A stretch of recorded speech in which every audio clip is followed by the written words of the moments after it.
ਦੋਸਤੋ ਪੰਜਾਬੀ ਟ੍ਰਿਬਿਊਨ ਦੇ ਰੋਜ਼ਾਨਾ ਪ੍ਰੋਗਰਾਮ ਵੇਲੇ ਦੀ ਗੱਲ ਵਿੱਚ ਤੁਹਾਡਾ ਸਵਾਗਤ ਹੈ। ਮੈਂ ਆਤਿਸ਼ ਗੁਪਤਾ ਤੁਹਾਡੇ ਸਾਹਮਣੇ ਹਾਜ਼ਰ ਹਾਂ ਤੇ ਅੱਜ ਅਸੀਂ ਗੱਲ ਕਰਾਂਗੇ ਕੱਲ ਤੋਂ ਪੰਜਾਬ ਭਰ ਦੇ ਵਿੱਚ ਪਿੰਡਾਂ ਦੀ ਪਾਰਲੀਮੈਂਟ ਦੇ ਇਜਲਾਸ ਸ਼ੁਰੂ ਹੋਣ ਜਾ ਰਹੇ ਨੇ। ਇਹ ਇਜਲਾਸ ਕੀ ਨੇ, ਇਹਦਾ ਮਹੱਤਵ ਕੀ ਹੈ, ਇਸ ਬਾਰੇ ਸਾਡੇ ਨਾਲ ਗੱਲਬਾਤ ਕਰਨ ਲਈ ਵਿਸ਼ੇਸ਼ ਤੌਰ ਤੇ ਹਾਜ਼ਰ ਨੇ ਉੱਘੇ ਪੱਤਰਕਾਰ ਸ਼੍ਰੀ ਹਮੀਰ ਸਿੰਘ ਜੀ। ਹਮੀਰ ਜੀ, ਤੁਹਾਡਾ ਬਹੁਤ ਬਹੁਤ ਸਵਾਗਤ ਹੈ ਜੀ। ਜੀ ਸ਼ੁਕਰੀਆ ਆਤਿਸ਼। ਹਮੀਰ ਜੀ, ਪੰਜਾਬ ਦੇ ਪੰਚਾਇਤ ਮੰਤਰੀ ਕੁਲਦੀਪ ਸਿੰਘ ਧਾਲੀਵਾਲ ਵੱਲੋਂ ਐਲਾਨ ਕੀਤਾ ਗਿਆ ਵੀ ਕਿ ਪੰਜਾਬ ਭਰ ਦੇ ਵਿੱਚ 15 ਜੂਨ ਤੋਂ ਲੈ ਕੇ 26 ਜੂਨ ਤੱਕ ਵੱਖ-ਵੱਖ ਪਿੰਡਾਂ ਵਿੱਚ ਗ੍ਰਾਮ ਸਭਾਵਾਂ ਜਿਹੜੀਆਂ ਹੈ ਸੱਦੀਆਂ ਜਾਣ। ਅਸੀਂ ਜਾਣਨਾ ਚਾਹਾਂਗੇ ਇਹ ਪੂਰਾ ਮਾਮਲਾ ਕੀ ਹੈ, ਪੰਜਾਬ ਸਰਕਾਰ ਦੀ ਕੀ ਰਣਨੀਤੀ ਹੈ। ਅਸਲ ਦੇ ਵਿੱਚ ਤਾਂ ਜਿਹੜਾ ਸੰਵਿਧਾਨਕ ਤੌਰ ਤੇ 24 ਅਪ੍ਰੈਲ 1993 ਨੂੰ ਇੱਕ ਜਿਹੜੀ ਸੋਧ ਨੋਟੀਫਿਕੇਸ਼ਨ ਹੋਈ ਉਹਨੂੰ 73ਵੀਂ ਸੰਵਿਧਾਨਕ ਸੋਧ ਕਹਿੰਦੇ ਨੇ ਜੀ, ਜਿਹਨੇ ਪੰਚਾਇਤੀ ਰਾਜ ਨੂੰ ਰਾਜਕੀ ਸੰਸਥਾਵਾਂ ਦਾ ਦਰਜਾ ਦਿੱਤਾ। ਮਤਲਬ ਜਿਹੜਾ ਇਹ ਤੋਂ ਪਹਿਲਾਂ ਇਹ ਦਰਜਾ ਨਹੀਂ ਸੀ ਕਿ ਰਾਜ ਦਾ ਹਿੱਸਾ ਨੇ। ਜੀ, ਹੁਣ ਉਹਦੇ ਵਿੱਚ ਹੀ ਕਈ ਹੋਰ ਵੀ ਚੀਜ਼ਾਂ ਕਾਫੀ ਜ਼ਿਆਦਾ ਆਈਆਂ। 50% ਔਰਤਾਂ ਦੀ ਰਿਜ਼ਰਵੇਸ਼ਨ ਆਈ। ਉਹਦੇ ਵਿੱਚ 29 ਡਿਪਾਰਟਮੈਂਟ ਪੰਚਾਇਤਾਂ ਨੂੰ ਦੇ ਹਵਾਲੇ ਕਰਨੇ ਸੀ। ਉਹਦੇ 'ਚ ਫਾਈਨਾਂਸ ਦਾ ਸਵਾਲ ਸੀ, ਕਰਮਚਾਰੀਆਂ ਦਾ ਸਵਾਲ ਸੀ, ਫਾਈਨਾਂਸ ਕਮਿਸ਼ਨ ਆਪਣਾ ਬਣਾਉਣ ਦਾ ਸਵਾਲ ਸੀ, ਔਰ 5 ਸਾਲ ਬਾਅਦ ਵੋਟਾਂ ਪਵਾਉਣ ਵਾਸਤੇ ਸਟੇਟ ਦਾ ਕਮਿਸ਼ਨ ਬਣਾਉਣ ਦੀ ਗੱਲ ਆ। ਉਹ ਸਾਰਾ ਕੁਝ ਸੀ ਜੀ। ਅਤੇ ਸਭ ਤੋਂ ਮਜ਼ਬੂਤ ਸੰਸਥਾ ਉਹਦੇ ਵਿੱਚ ਹੈਗੀ ਹੈ ਪਿੰਡਾਂ ਦੀ ਗ੍ਰਾਮ ਸਭਾ। ਅਤੇ ਗ੍ਰਾਮ ਸਭਾ ਦੇ ਦੋ ਜਿਹੜਾ ਸਾਡੇ ਕਾਨੂੰਨ ਮੁਤਾਬਕ 1994 ਦਾ ਜਿਹੜਾ ਪੰਚਾਇਤੀ ਰਾਜ ਕਾਨੂੰਨ ਹੈ, ਜੂਨ ਅਤੇ ਦਸੰਬਰ ਦੇ ਵਿੱਚ ਹੋਣੇ ਲਾਜ਼ਮੀ ਨੇ। ਪਰ ਹੁਣ ਜਿਹੜੀ ਸਰਕਾਰ ਨੇ ਕੀ ਕੀਤਾ, ਜਿਹੜਾ ਦਿਹਾਤੀ ਵਿਕਾਸ ਅਤੇ ਪੰਚਾਇਤ ਮੰਤਰੀ ਨੇ, ਉਹਨਾਂ ਨੂੰ ਇਹ ਲੱਗਿਆ ਵੀ ਲੋਕਾਂ 'ਚ ਅਜੇ ਜਾਗਰੂਕਤਾ ਨਹੀਂ ਹੈ, ਤਾਂ ਪਹਿਲਾਂ ਆਪਾਂ ਕਰ ਲਈਏ ਕੁਝ ਸਰਪੰਚਾਂ ਦੇ ਸੈਮੀਨਾਰ ਅਤੇ ਉਦੋਂ ਬਾਅਦ ਆਪਾਂ ਕਹਾਂਗੇ ਕਿ ਡੇਟਾਂ ਦੇ ਕੇ ਇਹਨਾਂ ਡੇਟਾਂ ਨੂੰ ਦੇ ਲਓ। ਅਤੇ ਉਹਨਾਂ ਨੇ 3 ਡਿਵੀਜ਼ਨਾਂ ਦੇ ਵਿੱਚ ਸੈਮੀਨਾਰ ਕੀਤੇ, ਲਗਭਗ ਔਸਤਨ 1,000 ਸਰਪੰਚ ਬੁਲਾ ਕੇ। 11 ਤਰੀਕ ਨੂੰ ਅੰਮ੍ਰਿਤਸਰ ਦੇ ਵਿੱਚ ਅਤੇ ਉਦੋਂ ਬਾਅਦ 13 ਤਰੀਕ ਨੂੰ ਲੁਧਿਆਣੇ ਦੇ ਵਿੱਚ ਇਸ ਡਿਵੀਜ਼ਨ ਦੇ, ਉੱਧਰ ਮਾਲਵੇ ਵਾਲੇ, ਫਿਰ ਅੱਜ ਬਠਿੰਡੇ ਦੇ ਵਿੱਚ ਸੀ ਜੀ। ਇਹ 3 ਕਰਨ ਤੋਂ ਬਾਅਦ ਉਹਨਾਂ ਨੇ ਫਿਰ ਇੱਕ ਟਾਈਮ ਰੱਖਤਾ ਕਿ 15 ਤੋਂ 26 ਜੂਨ ਤੱਕ ਹਰ ਪਿੰਡ ਦੇ ਵਿੱਚ ਇੱਕ ਇਜਲਾਸ ਹੋਏਗਾ। ਉੱਥੇ ਇਹਨਾਂ 3 ਥਾਵਾਂ 'ਤੇ ਲਗਭਗ ਉਹਨਾਂ ਨੇ ਕਾਫੀ ਜ਼ਿਆਦਾ ਗੱਲ ਕੀਤੀ ਕਿ ਭਾਈ ਅਸੀਂ ਚਾਹੁੰਦੇ ਹਾਂ ਹੁਣ ਤੱਕ ਜੋ ਮਰਜ਼ੀ ਹੋਇਆ ਨਹੀਂ ਹੋਇਆ, ਗ੍ਰਾਮ ਸਭਾ ਰਿਵਾਈਵ ਹੋਵੇ। ਅਤੇ ਮੰਤਰੀ ਨੇ 3 ਸੈਮੀਨਾਰਾਂ ਦੇ ਵਿੱਚ ਕਲੀਅਰ ਕੱਟ ਇਹ ਕਿਹਾ ਕਿ ਹੁਣ ਤੱਕ ਜਿਹੜਾ ਸ਼ਖਸ਼ਕਾ ਹੋ ਰਿਹਾ ਜਾਂ ਜਿਹੜਾ ਕੰਮ ਚੱਲ ਰਿਹਾ ਇਹ ਕੇਵਲ 4 ਬੰਦੇ ਚਲਾ ਰਹੇ ਨੇ। ਪੰਚਾਇਤ ਨਹੀਂ ਚਲਾ ਰਹੀ ਅਤੇ ਨਾ ਗ੍ਰਾਮ ਸਭਾ। ਇੱਕ ਪੰਚਾਇਤ ਸੈਕਟਰੀ, ਇੱਕ ਸਰਪੰਚ, ਇੱਕ BDO ਅਤੇ ਇੱਕ ਹਲਕੇ ਦਾ MLA। ਜੀ, ਇਹ 4 ਦਾ ਚੱਲਦਾ, ਬਾਕੀ ਕਿਸੇ ਨੂੰ ਨਹੀਂ ਪੁੱਛੇ। ਇਹ ਗੱਲ ਤੋੜਨੀ ਹੈ। ਇਹ ਗੱਲ ਦੀ ਬਜਾਏ ਲੋਕ ਬੈਠ ਕੇ ਆਪਣੇ ਫੈਸਲੇ ਜਦੋਂ ਆਪ ਕਰਨਗੇ, ਸਾਰੇ ਸਮੂਹਿਕ ਤੌਰ 'ਤੇ ਜਿਨ੍ਹਾਂ ਦੀ ਸ਼ਮੂਲੀਅਤ ਹੋਏਗੀ, ਔਰ ਇਹਨੂੰ ਅਸੀਂ ਉਹਨਾਂ ਨੇ ਕਿਹਾ ਕਿ ਯਕੀਨੀ ਬਣਾਉਣਾ। ਅਤੇ ਹੁਣ ਜੇ 15 ਤੋਂ 26 ਤੱਕ ਦੇ 12 ਦਿਨ ਬਣਦੇ ਨੇ ਜੀ, ਜੇ ਛੁੱਟੀ ਵੀ ਵਿੱਚ ਕੋਈ ਨਾ ਕਰਨ ਤਾਂ 12 ਦਿਨਾਂ ਦੇ ਵਿੱਚ 13,000 ਤੋਂ ਜ਼ਿਆਦਾ ਪੰਚਾਇਤਾਂ ਨੇ। ਔਸਤਨ 1,000 ਤੋਂ ਵੱਧ ਪਿੰਡ ਦੀ ਡੇਲੀ ਰੋਜ਼ਾਨਾ ਇਹ ਗ੍ਰਾਮ ਸਭਾ ਹੋਏਗੀ, ਜਿਹਨੂੰ ਪਿੰਡ ਦੀ ਪਾਰਲੀਮੈਂਟ ਕਿਹਾ ਜਾਂਦਾ ਹੈ। ਔਰ ਉਹ ਨਾਲ ਮੰਤਰੀ ਨੇ ਵੀ ਕਹਿਤਾ ਕਿ ਜਿਹੜਾ ਇਹ ਗ੍ਰਾਮ ਸਭਾਵਾਂ ਦੇ ਵਿੱਚ ਮਤੇ ਪੈਣਗੇ ਅਸੀਂ ਗ੍ਰਾਂਟ ਉਹਦੇ ਲਿਹਾਜ਼ ਨਾਲ ਦੇਵਾਂਗੇ ਜੀ। ਅਤੇ ਜਿਹੜਾ ਤੁੱਥ-ਮੁੱਥ ਕਰਕੇ ਪਹਿਲਾਂ ਆ ਰਹੇ ਸੀ ਜਾਂ ਹੋਰ ਜੋ ਵੀ ਮਤੇ ਜੋ ਪਿੰਡ ਨੂੰ ਚਾਹੀਦਾ, ਜੇ ਤੁਹਾਡੇ ਪਿੰਡ ਦੇ ਲੋਕ ਬੈਠ ਕੇ ਕਹਿਣਗੇ ਕਿ ਸਾਨੂੰ ਆਹ ਨਹੀਂ ਚਾਹੀਦਾ, ਹਰ ਵਾਰ ਇਹ ਨਹੀਂ ਨਾ ਕਿ ਗਲੀ ਨਾਲੀ ਦੀ ਗ੍ਰਾਂਟ ਦਿਓ, ਫਲਾਨਾ ਦਿਓ, ਫਲਾਨਾ ਦਿਓ। ਇਹਦੀ ਬਜਾਏ ਜੋ ਪਿੰਡ ਦੇ ਲੋਕਾਂ ਦੀ ਲੋੜ ਆ ਉਹ ਪਤਾ ਕਿੱਥੋਂ ਲੱਗੂਗੀ? ਉਹ ਪਤਾ ਲੱਗੂ ਜੇ ਸਾਰੇ ਇਕੱਠ 'ਚ ਬੈਠਣਗੇ, ਸਾਰੇ ਬੈਠ ਕੇ ਜੋ ਸੁਝਾਅ ਦੇਣਗੇ ਉਹਦੇ ਮੁਤਾਬਕ ਮਤਾ ਪਊਗਾ, ਅਤੇ ਫਿਰ ਅਸੀਂ ਜਾ ਕੇ ਉਸ ਨੂੰ ਇਹ ਦੇਖਾਂਗੇ। ਮੈਨੂੰ ਲੱਗਦਾ ਕਿ ਇੱਕ ਪੋਜ਼ੀਟਿਵ ਕੰਮ ਸ਼ਾਇਦ ਪਹਿਲੀ ਵਾਰ ਕਿਸੇ ਮਿਨਿਸਟਰ ਨੇ ਤਾਂ ਇਸ ਲੈਵਲ ਦੀ ਇੱਕ ਮੁਹਿੰਮ ਚਲਾਈ ਹੈ, ਜਿਹੜੀ ਇੱਕ ਹਾਂ ਪੱਖੀ ਕਿਹਾ ਜਾਂਦਾ। ਹਾਂ, ਉਹਨੂੰ ਕਿੰਨੀ ਸਪੋਰਟ ਅਫਸਰਾਂ ਵੱਲੋਂ ਮਿਲੇਗੀ, ਕਿੰਨੀ ਸਪੋਰਟ ਸਰਪੰਚਾਂ ਵੱਲੋਂ, ਹੇਠਲੇ ਪੱਧਰ 'ਤੇ ਕਰਮਚਾਰੀਆਂ ਵੱਲੋਂ, ਜੇ ਉਹ ਵੀ ਇੱਕ ਗੱਲ ਹੈ। ਦੂਜੀ ਗੱਲ, ਹਜੇ ਤੱਕ ਲੋਕਾਂ ਤੱਕ ਜਾਗਰੂਕਤਾ ਦਾ ਲੈਵਲ ਵੀ ਕਿੰਨਾ ਕੁ ਹੈ ਜੀ, ਉਹ ਵੀ ਉਹਦੇ ਨਾਲ ਜੁੜਿਆ ਹੋਇਆ ਗੱਲ ਹੈ। ਸਭ ਤੋਂ ਪਹਿਲਾਂ ਚੰਗੀ ਗੱਲ ਇਹੀ ਹੋਏਗੀ। ਨਾਲ ਇਹ ਵੀ ਕਿਹਾ ਗਿਆ ਕਿ ਉਹ ਗ੍ਰਾਮ ਸਭਾ ਦੀ ਵੀਡੀਓਗ੍ਰਾਫੀ ਬਣਾ ਕੇ ਭੇਜਣਾ। ਐ ਨਹੀਂ ਹੈ ਕਿ ਜਾਲੀ ਦਸਤਖਤ ਕਰਕੇ, ਮਤਲਬ ਜਿੱਥੇ ਵੀ ਹੋਏਗੀ ਬੈਠਣਾ, ਬੈਠ ਕੇ ਵੀਡੀਓਗ੍ਰਾਫੀ ਬਣਾਉਣਾ। ਗ੍ਰਾਮ ਸਭਾ ਦੇ ਵਿੱਚ ਇਹ ਪੱਕਾ ਵੀ ਹੁੰਦਾ ਕਿ ਪਹਿਲਾਂ ਜਿਹੜੇ ਬੰਦੇ ਆਏ ਹੁੰਦੇ ਨੇ ਉਹਨਾਂ ਦੀ ਹਾਜ਼ਰੀ ਜੀ। ਹਾਜ਼ਰੀ ਦਾ ਮਤਲਬ ਇਹ ਹੈ ਨਾਲ ਕਿ ਜਿੰਨੇ ਪਿੰਡ ਦੇ ਵੋਟਰ ਨੇ ਉਹ ਸਾਰੇ ਪਿੰਡ ਦੇ ਵੋਟਰਾਂ ਦਾ 5ਵਾਂ ਹਿੱਸਾ, ਮਤਲਬ 1000 ਵੋਟਰ ਤਾਂ 200 ਬੰਦਾ ਗ੍ਰਾਮ ਸਭਾ 'ਚ ਬੈਠਾ ਹੋਣਾ ਚਾਹੀਦਾ ਜੀ। ਅਤੇ ਉਹ ਉਸ ਲਿਹਾਜ਼ ਦੇ ਨਾਲ ਫਿਰ ਸਾਰਾ ਇੱਕ ਮਾਹੌਲ ਜੇਕਰ ਬਦਲੂਗਾ। ਅਤੇ ਜੇ ਇਹ ਪ੍ਰੈਕਟੀਕਲ ਹੋ ਗਿਆ 15 ਤੋਂ 26 ਤੱਕ ਪਿੰਡ ਆਪਸ ਦੇ ਵਿੱਚ ਬੈਠ ਕੇ ਗੱਲ ਕਰਨ ਲੱਗ ਗਿਆ, ਤਾਂ ਇੱਕ ਬਹੁਤ ਬੜੀ ਤਬਦੀਲੀ ਦਾ ਰਾਹ ਖੁੱਲੂਗਾ। ਮਤਲਬ ਪਹਿਲੇ ਦਿਨ ਹੀ ਤਾਂ ਸਾਰਿਆਂ ਨੂੰ ਸਾਰਾ ਕੁਝ ਨਹੀਂ ਪਤਾ ਲੱਗਦਾ। ਘੱਟੋ ਘੱਟ ਬੈਠੇ ਹੋਣਗੇ, ਇੱਕ ਦੂਜੇ ਨਾਲ ਗੱਲਬਾਤ ਕਰਨਗੇ, ਗੱਲਾਂ ਬਾਤਾਂ 'ਚੋਂ ਕੁਝ ਇਸ਼ੂ ਆਉਣਗੇ, ਬਾਕੀ ਚੀਜ਼ਾਂ ਹੋਣਗੀਆਂ। ਅਤੇ ਇਹ 'ਤੇ ਚੈੱਕ ਵੀ ਰੱਖਣ ਵਾਲਾ ਸਾਰੇ ਪਿੰਡ ਦੇ ਜਿਹੜੇ ਬੰਦੇ ਨੇ, ਲੋਕ ਨੇ, ਉਹਨਾਂ ਦੀ ਵੀ ਇਹ ਜ਼ਿੰਮੇਵਾਰੀ ਬਣਦੀ ਹੈ, ਜਾਂ ਜਿਹੜੇ ਚੇਤਨ ਲੋਕ ਨੇ, ਕਿ ਉਹ ਹੋਈ ਹੈ ਜਾਂ ਨਹੀਂ, ਜਾਂ ਕਿਉਂਕਿ ਸਾਰੇ ਜਗ੍ਹਾ ਤਾਂ ਬੰਦਾ ਨਹੀਂ ਬੈਠਾ ਹੁੰਦਾ। ਉਹ ਜੇਕਰ ਹੋਈ ਹੈ, ਰੀਅਲ ਹੋਈ ਹੈ, ਨਹੀਂ ਹੋ ਰਹੀ ਹੈ, ਇਹਦੀ ਫੀਡਬੈਕ ਵੀ ਸਾਹਮਣੇ ਸਾਰੇ ਲੋਕਾਂ ਦੇ ਸਾਹਮਣੇ ਲਿਆਉਣੀ ਚਾਹੀਦੀ ਹੈ, ਸੂਬੇ ਦੇ ਜਿੰਨੇ ਵੀ ਲੋਕ ਹੋਣਗੇ। ਔਰ ਚਲੋ ਇੱਕ ਪ੍ਰਥਾ ਹੈ ਜਿਹੜੀ, ਉਹ ਪ੍ਰਥਾ ਚੰਗੀ ਪਈ ਹੈ। ਔਰ ਨਹੀਂ ਤਾਂ ਇਦੋਂ ਪਹਿਲਾਂ ਤਾਂ ਕਾਨੂੰਨ 'ਚ ਤਾਂ ਇਹ ਲਿਖਿਆ ਕਿ ਜਿਹੜਾ ਜੂਨ ਤੇ ਦਸੰਬਰ ਦੇ 2 ਅਜਲਾਸ ਨਹੀਂ ਕਰਾਉਂਦਾ ਸਰਪੰਚ, ਉਹ ਆਟੋਮੈਟਿਕਲੀ ਮੁਅੱਤਲ ਕਰ ਦਿੱਤਾ ਜਾਂਦਾ, ਉਹਦਾ ਕੰਮ ਬੰਦ ਕਰ ਦਿੱਤਾ ਜਾਂਦਾ। ਫਿਰ ਜਾ ਕੇ ਉਹ ਕੋਈ ਡਾਇਰੈਕਟਰ ਲੈਵਲ 'ਤੇ ਜਾ ਕੇ ਅਪੀਲ ਕਰਦਾ, ਉਹ ਸਮਝਦਾ ਵੀ ਇਹ ਜਾਣ ਬੁੱਝ ਕੇ ਨਹੀਂ ਇਹਨੇ ਇਹ ਕੰਮ ਕੀਤਾ, ਕਿਸੇ ਵੈਸੇ ਟਾਈਮ ਨਹੀਂ ਲੱਗਿਆ, ਕੋਈ ਟ੍ਰੈਜਡੀ ਹੋ ਗਈ, ਕੋਈ ਕੁਛ ਹੋ ਗਿਆ, ਤਾਂ ਬਹਾਲੀ ਹੁੰਦੀ ਹੈ, ਨਹੀਂ ਤਾਂ ਨਹੀਂ ਹੁੰਦੀ। ਇਸ ਕਰਕੇ ਪਰ ਅੱਜ ਤੱਕ ਕਿਉਂਕਿ ਮਿਲੀ ਭੁਗਤ ਚੱਲਦੀ ਰਹੀ, ਇਸ ਲਈ ਨਹੀਂ ਹੈ। ਅਤੇ ਜੇ ਇਹ ਗ੍ਰਾਮ ਸਭਾ ਦਾ ਮਤਲਬ ਚੱਲਣ ਇਸ ਪੱਧਰ 'ਤੇ ਹੁੰਦਾ ਤਾਂ ਲੋਕਾਂ ਦੇ ਵਿੱਚ ਇੱਕ ਕਾਬਲੀਅਤ, ਇੱਕ ਪੋਟੈਂਸ਼ੀਅਲ ਜਿਹੜਾ ਪੁਰਾਣਾ ਸੰਗਤੀ ਰੂਪ ਹੈ, ਬੈਠ ਕੇ ਲੋਕ ਆਪਣੇ ਫੈਸਲੇ ਆਪ ਨਜਿੱਠਣ ਵਾਲਾ, ਉਧਰ ਨੂੰ ਗੱਲ ਤੋੜੇਗੀ ਅਤੇ ਧੜੇਬੰਦੀ ਮੁਕਾਬਲਤਨ ਖਤਮ ਹੋਏਗੀ। ਜਿਹੜੇ ਪਾਰਟੀਆਂ ਨੇ ਧੜੇਬੰਦੀ ਇੱਕ ਲੈਵਲ ਦੀ ਪੈਦਾ ਕੀਤੀ ਹੈ। ਔਰ ਇਹ ਇੱਕ ਟੈਸਟ ਕੇਸ ਵੀ ਹੋਏਗਾ ਗੌਰਮੈਂਟ ਦਾ ਕਿ ਵਾਕਈ ਇਹ ਹੋਇਆ ਜਾਂ ਨਹੀਂ ਹੋਇਆ। ਜੀ ਹਮੀਰ ਜੀ, ਗ੍ਰਾਮ ਸਭਾਵਾਂ ਕਹਿ ਲਈਏ ਜਾਂ ਪਿੰਡਾਂ ਦੀ ਪਾਰਲੀਮੈਂਟ ਕਹਿ ਲਈਏ, ਅਸੀਂ ਜਾਣਨਾ ਚਾਹਾਂਗੇ ਵੀ ਕਿ ਇਹ ਹੁੰਦੀਆਂ ਕੀ ਨੇ ਅਤੇ ਇਸ ਨੂੰ ਕੌਣ ਸੱਦ ਸਕਦਾ, ਅਤੇ ਨਾਲ ਹੀ ਇਸ 'ਤੇ ਇੱਕ ਵੱਡਾ ਸਵਾਲ ਇਹ ਵੀ ਉੱਠਦਾ ਵੀ ਕਿ ਅੱਜ ਤੱਕ ਗ੍ਰਾਮ ਸਭਾਵਾਂ ਕਿਉਂ ਨਹੀਂ ਸੱਦੀਆਂ ਗਈਆਂ। ਅਸਲ ਦੇ ਵਿੱਚ ਗ੍ਰਾਮ ਸਭਾਵਾਂ ਦਾ ਜਿਹੜਾ ਕਨਸੈਪਟ ਹੈ, ਇਹ ਪਿੰਡ ਦੀ ਪਰਮਾਨੈਂਟ ਬਾਡੀ ਹੈ, ਇਹਦੀ ਚੋਣ ਨਹੀਂ ਹੁੰਦੀ। ਜਿਹੜਾ ਵੀ ਵੋਟਰ ਹੈ ਪਿੰਡ ਦਾ, ਉਹ ਹਰ ਵੋਟਰ ਦਾ ਮੈਂਬਰ ਹੈ ਪੱਕਾ, ਉਹ ਚਾਹੇ ਗਰੀਬ ਹੈ, ਅਮੀਰ ਹੈ, ਜਿਹੜਾ ਮਰਜ਼ੀ ਹੈ, ਮਤਲਬ ਬਰਾਬਰ ਦੀ ਇੱਕ ਸੰਸਥਾ। ਜੇ ਕੋਈ ਬਰਾਬਰ ਦੀ ਕੋਈ ਸੰਸਥਾ ਹੈ ਤਾਂ ਇਹ ਹੈ ਜਿਹੜੀ ਗ੍ਰਾਮ ਸਭਾ ਦੇ ਰੂਪ ਦੇ ਵਿੱਚ ਹੈ। ਔਰ ਦੂਜੀ ਗੱਲ ਇਹ ਹੈ ਕਿ ਸਰਪੰਚ ਨੂੰ ਇਹ ਹੱਕ ਹੈ, ਉਹ ਜਦੋਂ ਮਰਜ਼ੀ ਗ੍ਰਾਮ ਸਭਾ ਦੇ 2 ਅਜਲਾਸ ਤਾਂ ਉਹਦੀ ਕਾਨੂੰਨੀ ਤੌਰ 'ਤੇ ਪਾਬੰਦੀ ਹੈ। ਇਹਨਾਂ ਦੋਨਾਂ ਤੋਂ ਇਲਾਵਾ ਵੀ ਕਾਨੂੰਨ 'ਚ ਚਾਹੇ ਨਹੀਂ ਲਿਖਿਆ, ਪਰ ਕੇਂਦਰ ਸਰਕਾਰ ਨੇ ਕਿਹਾ ਕਿ ਤੁਸੀਂ 2 ਅਕਤੂਬਰ ਨੂੰ ਵੀ ਮਤਲਬ ਇੱਕ ਅਜਲਾਸ ਬਣਾਉਣਾ, ਉਹ ਮਨਰੇਗਾ ਕਰਕੇ ਖਾਸ ਤੌਰ 'ਤੇ ਇਹ ਗੱਲ ਕਰ ਰਹੇ ਨੇ। ਅਤੇ ਇੱਕ ਹੋਰ ਅਜਲਾਸ ਜਿਹੜਾ 4 ਅਜਲਾਸ ਜਿਹੜੇ ਤੁਸੀਂ ਬਣਾਉਣੇ ਲਾਜ਼ਮੀ ਨੇ। ਅਤੇ ਜੇ ਸਰਪੰਚ ਇਨ ਕੇਸ ਨਹੀਂ ਬੁਲਾਉਂਦਾ ਤਾਂ ਪਿੰਡ ਦੇ 20% ਵੋਟਰਾਂ ਨੂੰ ਇਹ ਹੱਕ ਹੈ ਕਿ ਉਹ ਦਸਤਖਤ ਅੰਗੂਠੇ ਕਰਕੇ BDPO ਨੂੰ ਦੇਣ, ਤਾਂ BDPO ਨੂੰ 1 ਮਹੀਨੇ ਦੇ ਅੰਦਰ ਅੰਦਰ ਉਹ ਅਜਲਾਸ ਸੱਦਣਾ ਪੈਂਦਾ। ਅਤੇ ਜੇ ਤਾਂ ਸਰਪੰਚ ਅਜਲਾਸ ਦੇ ਵਿੱਚ ਆ ਜਾਂਦਾ ਤਾਂ ਸਰਪੰਚ ਪ੍ਰਧਾਨਗੀ ਕਰਦਾ। ਜੇ ਸਰਪੰਚ ਨਹੀਂ ਆਉਂਦਾ ਤਾਂ ਉਸੇ ਇਕੱਠ ਦੇ ਵਿੱਚੋਂ ਕਿਸੇ ਵੀ ਪੰਚ ਨੂੰ ਉਹ ਉਸ ਦਿਨ ਦਾ ਚੇਅਰਮੈਨ ਬਣਾ ਦੇਣਗੇ, ਤਾਂ ਉਹਦੀ ਚੇਅਰਮੈਨੀ ਵਿੱਚ ਪਾਇਆ ਮਤਾ ਵੀ ਜਿਹੜਾ ਅੰਤਮ ਮੰਨਿਆ ਜਾਂਦਾ, ਪੰਚਾਇਤ ਦਾ ਮਤਾ ਜਾਂ ਸਰਪੰਚ ਦਾ ਮਤੇ ਦੇ ਮੁਕਾਬਲੇ ਕਿਸੇ ਵੀ ਗੱਲ ਨੂੰ।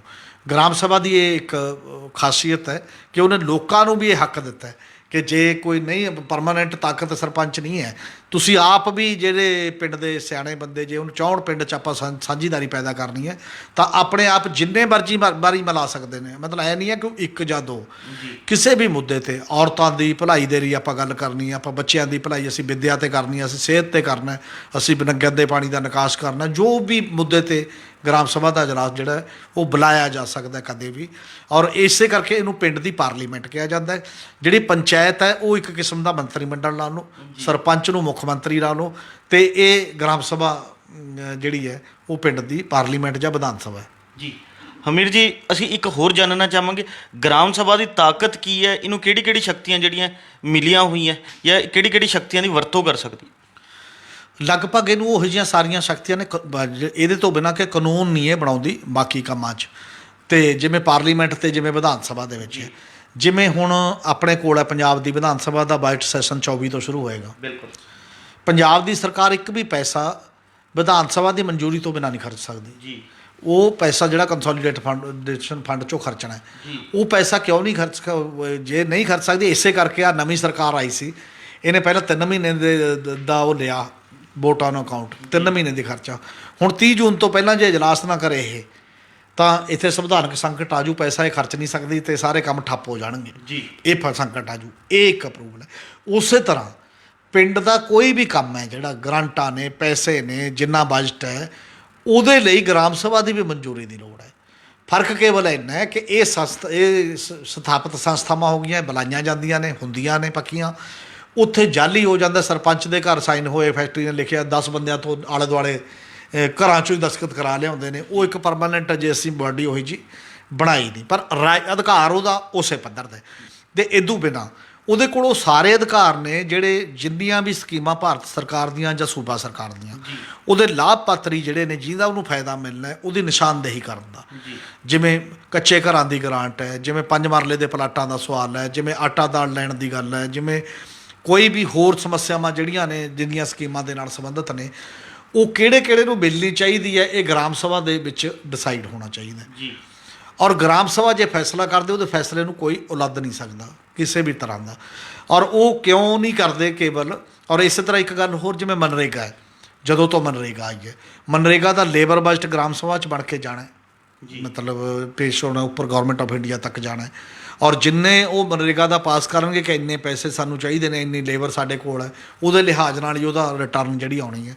ਔਰ ਸਾਡੇ ਕੇਵਲ ਇਸ ਕਰਕੇ ਇਹ ਗ੍ਰਾਮ ਸਭਾਵਾਂ ਨਹੀਂ ਹੁੰਦੀਆਂ, ਇਸ ਕਰਕੇ ਪੰਚਾਇਤ ਕਰ ਲੈਂਦੀ ਹੈ।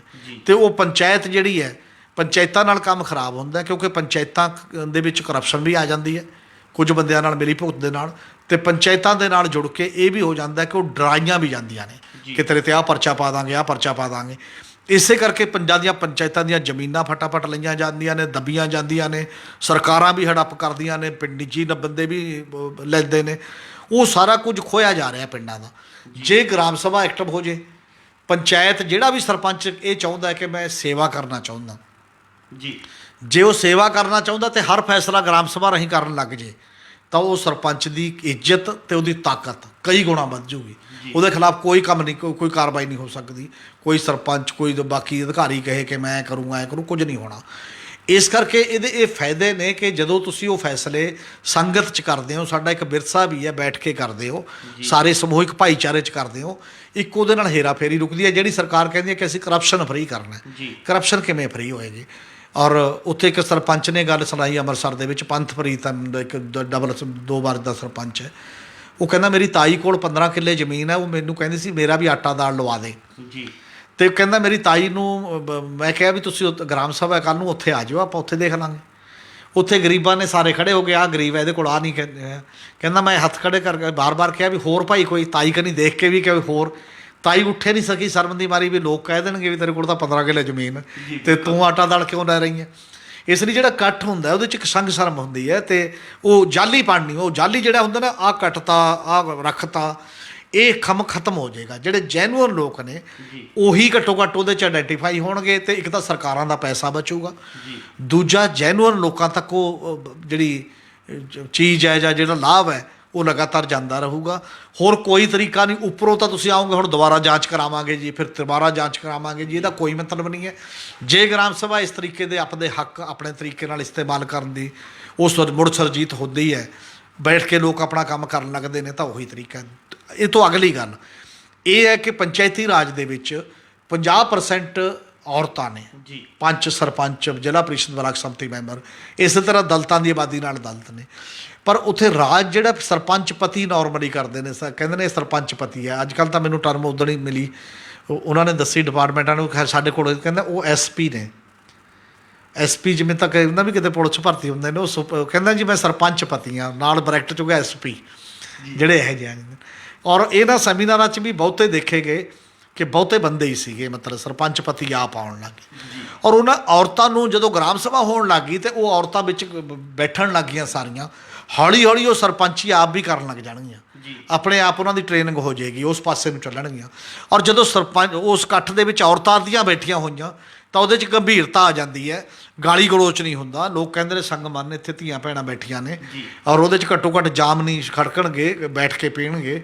ਅੱਧੀਆਂ ਸਰਪੰਚ ਔਰਤਾਂ ਆਪ ਹੋਣ ਲੱਗ ਗਈਆਂ, ਆਪ ਕੰਮ ਕਰਨ ਲੱਗ ਗਈਆਂ, ਤਾਂ ਉਹਦੇ ਨਾਲ ਇਹ ਆ ਜਾਏਗਾ ਆਪਣੇ ਆਪ ਕਿ ਘੱਟੋ ਘੱਟ ਅਫਸਰ ਜਾਂ ਹੋਰ ਜਿਹੜੇ ਸਰਪੰਚਾਂ ਨਾਲ ਬੈਠ ਕੇ ਮਿਲੀ ਭੁਗਤ ਕਰਕੇ ਸ਼ਰਾਬ ਸ਼ਰੂਬ ਪੀ ਕੇ ਕੰਮ ਚਲਾ ਲੈਂਦੇ ਨੇ, ਇਹ ਬੰਦ ਹੋ ਜਾਏਗਾ ਬਹੁਤ ਹਿੱਸਾ। ਬਹੁਤ ਫਾਇਦੇ ਹੋਣਗੇ ਜੇਕਰ ਗ੍ਰਾਮ ਸਭਾ ਇਕੱਠੀ ਹੋ ਕੇ ਆਪਣੇ ਪਿੰਡ ਦੇ ਫੈਸਲੇ ਆਪ ਕਰਦੀ ਹੈ। ਔਰ ਉਹ ਪ੍ਰਾਇਓਰਟੀ ਤਰਜੀਹਾਂ ਜਿੰਨੀਆਂ ਨੇ, ਕਿਹੜਾ ਕੰਮ ਪਹਿਲਾਂ ਕਰਨਾ, ਕਿਹੜਾ ਕੰਮ ਬਾਅਦ 'ਚ ਕਰਨਾ, ਇਹ ਫੈਸਲਾ ਵੀ ਗ੍ਰਾਮ ਸਭਾ ਨੇ ਕਰਨਾ, ਇਹ ਕਿਸੇ ਹੋਰ ਨੇ ਨਹੀਂ ਕਰਨਾ। ਇਹ ਬਹੁਤ ਵੱਡੀਆਂ ਤਾਕਤਾਂ ਨੇ ਜਿਹੜੀ, ਕਿਉਂਕਿ ਉਹ ਨਾ ਹੋਣ ਕਰਕੇ ਉਹ ਤਾਕਤਾਂ ਦਾ ਲੋਕਾਂ ਨੂੰ ਪਤਾ ਨਹੀਂ ਹੈ ਕਿ ਇਹ ਕੰਮ ਇਹ ਹੋ ਸਕਦਾ ਜੀ। ਹਮੀਰ ਜੀ, ਪੰਜਾਬ ਦੇ ਵਾਤਾਵਰਨ, ਪਾਣੀ, ਰੁਜ਼ਗਾਰ, ਹੋਰ ਵੀ ਕਈ ਅਜਿਹੀ ਸਮੱਸਿਆਵਾਂ ਨੇ ਕਿ ਇਹਨਾਂ ਸਮੱਸਿਆਵਾਂ ਦੇ ਨਿਪਟਾਰੇ ਲਈ ਵੀ ਗ੍ਰਾਮ ਸਭਾ ਕਿਤੇ ਨਾ ਕਿਤੇ ਅਹਿਮ ਭੂਮਿਕਾ ਨਿਭਾ ਸਕਦੀ ਹੈ। ਤਾਂ ਬਿਲਕੁਲ, ਕਿਉਂਕਿ ਪੰਜਾਬ ਦਾ ਬੁਨਿਆਦੀ ਸੰਕਟ ਹੈ ਇਹ ਐਤਕੀ। ਪੰਜਾਬ ਦਾ ਪਾਣੀ ਮੁੱਕਣ ਚੱਲਿਆ, ਸਭ ਕਹਿ ਰਹੇ ਨੇ, ਡਰ ਰਹੇ ਨੇ ਲੋਕ, ਔਰ ਮੁਹਿੰਮਾਂ ਵੀ ਚਲਾ ਰਹੇ ਨੇ ਪਾਣੀ ਬਚਾਓ ਦੀਆਂ। ਸਰਕਾਰ ਵੀ ਕਹਿ ਰਹੀ ਹੈ ਅਸੀਂ ਝੋਨਾ ਲੇਟ ਕਰਕੇ ਪਾਣੀ ਬਚਾ ਰਹੇ ਹਾਂ। ਵਿਗਿਆਨੀਆਂ ਦਾ ਕਹਿਣਾ ਕਿ 2036 'ਚ ਪੰਜਾਬ ਬਿਲਕੁਲ ਪਾਣੀ ਕੱਢਣਾ ਹੇਠੋਂ ਔਖਾ ਹੋ ਜਾਊਗਾ, ਮਤਲਬ ਬੰਜਰ ਹੋ ਸਕਦਾ। ਬਹੁਤ ਥੋੜ੍ਹੇ ਸਾਲ ਨੇ ਸਾਡੇ ਕੋਲ ਇਸ ਪੱਖ ਦੇ ਉੱਤੋਂ। ਦੂਜਾ, ਸਾਡੇ ਕੋਲ ਤਾਪਮਾਨ ਜਿਸ ਤਰ੍ਹਾਂ ਨਾਲ ਵੱਧ ਰਿਹਾ ਹੈ, ਆਲਮੀ ਤਪਸ ਹੈ, ਅਤੇ ਉਹ ਵੀ ਲੋਕ ਕਹਿ ਰਹੇ ਨੇ ਵੀ ਕਿਉਂਕਿ ਰੁੱਖ ਸਾਰੇ ਕੱਟ ਤੇ, ਜੰਗਲ ਕੱਟ ਤੇ, ਅਤੇ ਇਸ ਕਰਕੇ ਸਾਰਾ ਕੁਛ ਆ ਰਿਹਾ। ਤੀਜਾ, ਮਿੱਟੀ ਹੈ ਜਿਹੜੀ ਸਾਡੀ ਜਾਂ ਆਬੋ ਹਵਾ ਉਹ ਸਾਰੀ ਜਿਹੜੀ ਖਰਾਬ ਹੋ ਗਈ, ਉਹ ਕਾਲਾ ਪੀਲੀਆ ਕੈਂਸਰ ਜਾਂ ਸਾਰਾ ਉਹ ਕਰ ਰਹੀ ਹੈ। ਹੁਣ ਤੁਸੀਂ ਇੱਕ ਗੱਲ ਲਾਓ ਕਿ ਜੇ ਗ੍ਰਾਮ ਸਭਾ ਐਕਟਿਵ ਹੋ ਜੇ, ਗ੍ਰਾਮ ਸਭਾ ਨਾਲ ਕੀ ਹੋ ਸਕਦਾ? ਗ੍ਰਾਮ ਸਭਾ ਇੱਕ ਸੰਗਤੀ ਰੂਪ ਹੈ। ਗੁਰੂ ਨਾਨਕ ਸਾਹਿਬ ਜਿਹੜਾ ਸੰਗਤ ਕਹਿੰਦੇ ਨੇ ਨਾ, ਕੋਈ ਸਾਡੇ ਕਲਚਰ 'ਚ ਕਿਹਾ ਜਾਂਦਾ ਕਿ ਗੁਰੂ 20 ਵਿਸਵੇ ਸੰਗਤ 21 ਵਿਸਵੇ, ਸੰਗਤ ਨੂੰ ਉਦੋਂ ਵੀ ਵੱਡਾ ਦਰਜਾ ਦਿੱਤਾ ਗਿਆ। ਅਤੇ ਅਗਲੀ ਗੱਲ ਇਹ ਹੈ ਕਿ ਇੱਕ ਬਹੁਤ ਵੱਡਾ ਸਾਡੇ ਕੋਲ ਐਕਟ ਬਣਿਆ ਹੋਇਆ, ਇਹ ਤਿੰਨੇ ਮਾਮਲਿਆਂ ਨੂੰ ਜਿਹੜਾ ਹੱਲ ਕਰ ਸਕਦਾ ਕਾਫੀ ਵੱਡਾ, ਉਹ ਹੈਗਾ ਮਨਰੇਗਾ। ਇੱਕ ਗੱਲ ਕਲੀਅਰ ਹੈ ਕਿ ਵਾਤਾਵਰਨ ਠੀਕ ਕਰਨਾ ਹੋਵੇ, ਪਾਣੀ ਬਚਾਉਣਾ ਹੋਵੇ, 24 ਜੇ ਕਿਰਤ ਨੂੰ ਨਾਲ ਨਹੀਂ ਜੋੜਿਆ ਜਾਂਦਾ, ਰੁਜ਼ਗਾਰ ਨੂੰ ਨਾਲ ਨਹੀਂ ਜੋੜਿਆ ਜਾਂਦਾ, ਤਾਂ ਉਹ ਸਥਾਈ ਨਹੀਂ ਹੋਏਗਾ ਸਾਡੇ ਤੋਂ ਕਿਸੇ ਵੀ ਰੂਪ ਦੇ ਵਿੱਚ। ਔਰ ਸਾਡੇ ਕਿਰਤ ਦੀ ਤੋਹੀਨ, ਕਿਰਤ ਦੀ ਇੱਜ਼ਤ ਨਾ ਕਰਨਾ ਅਤੇ ਕਿਰਤੀ ਦੀ ਵੀ ਇੱਜ਼ਤ ਨਾ ਕਰਨਾ। ਇਸੇ ਕਰਕੇ ਪੰਜਾਬੀ ਇੱਥੋਂ ਜਾ ਕੇ ਬਾਹਰ ਫਲੱਸਾਂ ਸਾਫ਼ ਕਰਦੇ ਨੇ, ਲੋਕਾਂ ਦੇ ਝਾੜੂ ਲਾਉਂਦੇ ਨੇ, ਪੋਚੇ ਲਾਉਂਦੇ ਨੇ, ਸਟੋਰਾਂ 'ਤੇ ਕੰਮ ਕਰਦੇ ਨੇ, ਕਿਉਂਕਿ ਉੱਥੇ ਉਹਨੂੰ ਪਤਾ ਵੀ ਮੇਰੀ ਕਿਰਤ ਦਾ ਮੁੱਲ ਮਿਲਦਾ ਹੈ, ਇੰਨੇ ਡਾਲਰ ਮਿਲਣਗੇ। ਇੱਥੇ ਕੰਮ ਕਰਨ ਵਾਲੇ ਬੰਦੇ ਨੂੰ ਉਹ ਦਿਹਾੜੀ ਓਨੀ ਨਹੀਂ ਮਿਲਦੀ ਜਿੰਨੇ ਨਾਲ ਰੋਜੀ ਰੋਟੀ ਹੋ ਜੇ। ਔਰ ਇਸ ਕਰਕੇ ਸਾਡੇ ਕਿਰਤੀ ਬੰਦਾ ਜਿਹੜਾ ਰੁੜ ਰਿਹਾ ਕਿਸੇ ਵੀ। ਔਰ ਕਿਰਤ ਕਰੋ ਨਾਮ ਜਪੋ ਵੰਡ ਕੇ ਛਕੋ ਦਾ ਸਿਧਾਂਤ ਜਿਹੜਾ ਗੁਰੂ ਨਾਨਕ ਸਾਹਿਬ ਦਾ, ਉਹ ਲਾਗੂ ਕਰਨਾ ਪਏਗਾ ਜੇ ਠੀਕ ਤਰੀਕੇ ਨਾਲ ਚੁਣਨਾ ਹੈ। ਇਹਦੇ 'ਚ ਕੀ ਹੋਊਗਾ ਗ੍ਰਾਮ ਸਭਾ 'ਚ ਜੇ ਕਰ ਲਿਆ, ਐਤਕੀ ਦੇ ਇਜਲਾਸ ਜਿਹੜੇ 15 ਤੋਂ 26 ਤੱਕ ਹੋ ਰਹੇ ਨੇ, ਜੇ ਉਹ ਇੱਕੋ ਕੰਮ ਕਰਨ, ਹੋਰ ਕੁਝ ਨਾ ਕਰਨ, ਬਾਕੀ ਛੱਡ ਦੇਣ, ਚਾਹੇ ਇੱਕ ਮਤਾ ਹਰ ਪਿੰਡ ਪਾ ਦੇਵੇ, ਅਤੇ ਉਹ ਮਤਾ ਇਹ ਪਿੰਡ ਪਾਵੇ ਕਿ ਅਸੀਂ ਆਪਦੇ ਪਿੰਡ 'ਚ ਕਿੰਨੇ ਬੂਟੇ ਇਸ ਸੀਜ਼ਨ 'ਚ ਲਾ ਸਕਦੇ ਹਾਂ। ਜੀ ਬਿਲਕੁਲ, ਜਿੰਨੇ ਵੀ ਮਰਜ਼ੀ ਬੂਟੇ। ਫੋਰੈਸਟ ਡਿਪਾਰਟਮੈਂਟ ਦੀ ਨਾਲ ਕਨਵਰਜਨ ਹੈ, ਜਿਹੜਾ ਹਾਰਟੀਕਲਚਰ ਬਾਗਬਾਨੀ ਆ, ਉਹ ਵੀ ਤੁਹਾਡੇ ਡਿਸਪੋਜ਼ਲ 'ਤੇ ਹੈ ਮਨਰੇਗਾ ਦੇ ਮਾਮਲੇ ਦੇ ਵਿੱਚ। ਔਰ ਉਹਦੇ ਨਾਲ ਦੀ ਨਾਲ ਇੱਕ ਤੁਸੀਂ ਰੁਜ਼ਗਾਰ ਵੱਡਾ ਪੈਦਾ ਕਰ ਸਕਦੇ ਹੋ। ਹਰ 200 ਬੂਟੇ ਦੇ ਪਿੱਛੇ ਤੁਸੀਂ ਮਤਲਬ 100 ਦਿਨ ਦਾ ਰੁਜ਼ਗਾਰ ਦੇ ਲਿਹਾਜ਼ ਨਾਲ 3 ਸਾਲ ਤੱਕ ਰੁਜ਼ਗਾਰ ਦੇ ਸਕਦੇ ਹੋ ਬੰਦਿਆਂ ਨੂੰ, ਉਹਨੂੰ ਪਾਲਣ ਵਾਸਤੇ। ਔਰ ਐਤਕੀ ਤਾਂ ਆਪਾਂ ਆਪਣੇ ਮੰਤਰੀ ਦੇਖੋ ਅੰਦਰ ਨੇ, ਮੰਤਰੀ ਸਾਹਿਬ, ਉਹ ਬੂਟੇ ਕਟਾਉਣ ਦੇ ਮਾਮਲੇ 'ਚ ਅੰਦਰ ਨੇ, ਹੈ ਨਾ, ਪੈਸੇ ਲੈਣ ਦੇ ਲਈ, ਬੂਟੇ ਲਗਾਉਣ ਦੀ ਬਜਾਏ। ਅਤੇ ਲੱਗਣਗੇ ਕਿਵੇਂ? ਔਰ ਜੇ ਬਚੂਗਾ ਘੱਟੋ ਘੱਟ ਉਹਦੀ ਪਹਿਰੇਦਾਰੀ ਹੋਏਗੀ ਤਾਂ ਬੰਦੇ ਕਹਿਣਗੇ ਫਲਾਣੇ ਨੇ ਕੀਤਾ, ਪਹਿਲਾਂ ਹੀ ਫੜਿਆ ਜਾਊਗਾ। ਔਰ ਲੱਖਾਂ ਲੋਕਾਂ ਨੂੰ ਰੁਜ਼ਗਾਰ ਮਿਲ ਸਕਦਾ ਹੈ। ਔਰ 282 ਰੁਪਏ ਰੁਜ਼ਗਾਰ ਹੈ। ਜੇਕਰ 4 ਪਰਿਵਾਰ ਇੱਕ ਸਾਲ 'ਚ ਐਡਜਸਟ ਹੋ ਜਾਂਦੇ ਨੇ 200 ਬੂਟੇ ਪਿੱਛੇ, 92 ਦਿਨ ਦਾ ਰੁਜ਼ਗਾਰ। ਔਰ ਜੇ 200 ਬੂਟਾ ਤਾਂ ਪਿੰਡ 'ਚ 1000 10,000। ਇੱਥੇ ਇੱਕ ਨੇੜਲੇ ਪਿੰਡ ਦਾ ਬੰਦਾ ਲੁਧਿਆਣੇ ਗਿਆ ਸੀਗਾ, ਮੋਹਾਲੀ ਜ਼ਿਲ੍ਹੇ ਦਾ ਹੀ, ਉਹਦਾ ਪਿੰਡ ਸਰਸੀਣੀ ਸੀ ਸ਼ਾਇਦ, ਜੇ ਮੈਨੂੰ ਭੁੱਲਦਾ ਨਾ ਹੋਵਾਂ। ਉਹ ਕਹਿੰਦਾ ਅਸੀਂ 15,000 ਬੂਟਾ ਲਾਇਆ ਐਤਕੀ। ਅਤੇ ਜੇ ਹੁਣ ਉਹ 15,000 ਬੂਟੇ ਦੇ ਨਾਲ ਤੁਸੀਂ ਨਾਲ ਰੁਜ਼ਗਾਰ ਵੀ ਉਹਨਾਂ ਨੂੰ ਦੇ ਦਿਓ, ਉਹੀ ਕਰਕੇ ਕੋਈ NRI ਹੈ ਆਸਟ੍ਰੇਲੀਆ ਤੋਂ ਆ ਕੇ ਇੱਥੇ ਸਰਪੰਚੀ ਉਹਦੀ ਵਾਈਫ ਕਰ ਰਹੀ ਹੈ, ਅਤੇ ਜੇ ਤੁਸੀਂ ਉਹਦੇ ਨਾਲ ਰੁਜ਼ਗਾਰ ਵੀ ਦੇ ਦਿਓ, ਸਾਰੇ ਪਿੰਡ ਨੂੰ ਬਾਗ ਨੂੰ ਹੀ ਰੁਜ਼ਗਾਰ ਮਿਲ ਜੂਗਾ। ਬਿਲਕੁਲ, ਹੈ ਨਾ, ਜਿਹੜਾ ਰੁਜ਼ਗਾਰ ਨਾਲੇ ਪੁੰਨ ਨਾਲੇ ਫਲੀਆਂ। ਅਤੇ ਅੱਧੇ ਦਰਖਤ ਤੁਸੀਂ ਜੇ ਐਡੇ 2-2 ਹਜ਼ਾਰ 3-3 ਹਜ਼ਾਰ 4-4 ਹਜ਼ਾਰ ਦਰਖਤ ਜਾਂ 5,000 ਬੂਟਾ ਤੁਸੀਂ ਲਾਉਣਾ ਸ਼ੁਰੂ ਕਰ ਦਿਓ, ਟੈਂਪਰੇਚਰ 4-5 ਡਿਗਰੀ ਉਹਨਾਂ ਪਿੰਡਾਂ ਦਾ ਆਟੋਮੈਟਿਕਲੀ ਹੇਠਾਂ ਚਲਾ ਜਾਏਗਾ। ਜਿਹੜਾ ਮੀਂਹ ਸਮੇਂ 'ਤੇ ਨਹੀਂ ਪੈਂਦਾ, ਬਰਸਾਤ ਸਮੇਂ 'ਤੇ ਪੈਣੀ ਸਟਾਰਟ ਹੋ ਸਕਦੀ ਹੈ। ਔਰ ਜੇ ਉਹਦੇ 'ਚ ਅੱਧੇ ਫਲਦਾਰ ਰੁੱਖ ਲਾ ਦਿਓ, ਅਤੇ ਅੱਧੇ ਫਲਦਾਰ ਰੁੱਖ ਤੁਹਾਡਾ ਬਿਮਾਰੀ ਨਾਲ ਲੜਨ ਦੀ ਤਾਕਤ ਤੁਹਾਨੂੰ ਦੇ ਦੇਣਗੇ। ਪਿੰਡਾਂ 'ਚ ਇੰਨੇ ਮਤਲਬ ਫਲ ਹੋ ਜਾਣਗੇ, ਜਿਹੜੇ ਫਲਾਂ ਨਾਲ ਤੁਹਾਡੀ ਤਾਕਤ ਹੈ ਜਿਹੜੀ ਲੜਨ ਦੀ ਸਰੀਰ ਨਾਲ, ਇੰਨੇ ਮਹਿੰਗੇ ਫਲ ਤੁਸੀਂ ਨਹੀਂ ਖਰੀਦ ਸਕਦੇ, ਉਹ ਹੋ ਜਾਏਗਾ। ਔਰ ਇਹਦੇ ਤੋਂ ਇਲਾਵਾ ਮਨਰੇਗਾ ਦਾ ਜਿਹੜਾ ਮਟੀਰੀਅਲ ਬਜਟ ਹੈ, ਉਹਦਾ 60% ਹਿੱਸਾ ਇਹਨਾਂ 3 ਗੱਲਾਂ 'ਤੇ ਖਰਚ ਹੋਣਾ ਹੈ: ਪਾਣੀ ਬਚਾਉਣ 'ਤੇ, ਰੁੱਖ ਲਾਉਣ 'ਤੇ, ਅਤੇ ਮਿੱਟੀ ਦੀ ਗੁਣਵੱਤਾ ਸੁਧਾਰਨ ਤੇ। ਕੇਵਲ ਇਹ ਮਤਾ ਪੈ ਜੇ, ਇਹ ਮਤਾ 3 ਸਾਲਾਂ ਦੇ ਵਿੱਚ ਪੰਜਾਬ ਦਾ ਨਕਸ਼ਾ ਬਦਲ ਸਕਦਾ।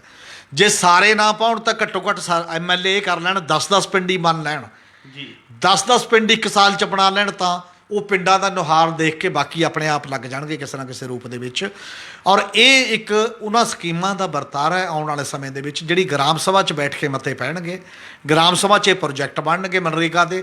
ਇਹ ਪ੍ਰੋਜੈਕਟ ਇਹ ਕਹੇ ਕਿ ਇੰਨੇ ਬੰਦਿਆਂ ਨੂੰ ਅਸੀਂ ਰੁਜ਼ਗਾਰ ਦੇਵਾਂਗੇ, ਐਪਲੀਕੇਸ਼ਨਾਂ ਮੰਗੋ ਮਨਰੇਗਾ ਤੋਂ, ਨਾਲ ਬੂਟਿਆਂ ਦਾ ਹਿਸਾਬ ਐਸਟੀਮੇਟ ਲਵਾਓ, ਕਿੰਨੇ ਬੂਟੇ ਕਿਹੜੀ ਜਗ੍ਹਾ ਲੱਗ ਸਕਦੇ ਨੇ, ਅਤੇ ਉਹਨਾਂ ਬੂਟਿਆਂ ਦੇ ਵਿੱਚੋਂ ਕਿਹੜੇ ਬੂਟੇ ਲਾਉਣੇ ਨੇ। ਇਹ ਇਕੱਲੇ ਮਤੇ ਪਾ ਕੇ ਭੇਜ ਦਿਓ ਸਾਰੇ ਦੇ ਸਾਰੇ, ਅਤੇ ਇਹ ਪ੍ਰੋਜੈਕਟ ਲਾਗੂ ਕਰਾ ਲਓ, ਤਾਂ ਪੰਜਾਬ 'ਚ ਪੈਸੇ ਤੋਂ ਬਿਨਾਂ ਵੀ, ਸੂਬਾ ਸਰਕਾਰ ਦੇ ਪੈਸੇ ਵੀ ਨਹੀਂ ਖਰਚ ਹੋਣਗੇ। ਮਨਰੇਗਾ ਦੀ ਟੋਟਲ ਦਿਹਾੜੀ ਕੇਂਦਰ ਸਰਕਾਰ 'ਚੋਂ ਆਏਗੀ। ਫਾਰੈਸਟ ਡਿਪਾਰਟਮੈਂਟ ਤੋਂ ਤੁਹਾਨੂੰ ਬੂਟੇ ਮਿਲ ਜਾਣਗੇ, ਅਤੇ ਜਾਂ ਬਾਗਬਾਨੀ ਡਿਪਾਰਟਮੈਂਟ ਤੋਂ ਤੁਹਾਨੂੰ ਬੂਟੇ ਮਿਲ ਜਾਣਗੇ, ਅਤੇ ਬਾਕੀ ਮਟੀਰੀਅਲ ਲਾਗਤ ਜਿਹੜੀ ਮਨਰੇਗਾ ਦਾ ਪੈਸਾ ਆਊ, ਸਗੋਂ ਤੁਹਾਡੇ ਕੋਲ ਤੁਹਾਡੇ ਪੱਲੇ ਪਊਗਾ, ਤੁਹਾਨੂੰ ਜ਼ਿਆਦਾ ਪੈਸੇ ਮਿਲਣਗੇ ਡਿਵੈਲਪਮੈਂਟ ਦੇ ਲਈ। ਹੋਰ ਕੋਈ ਪੈਸਾ ਖਰਚ ਕਰਨ ਦੀ ਲੋੜ ਨਹੀਂ ਹੈ।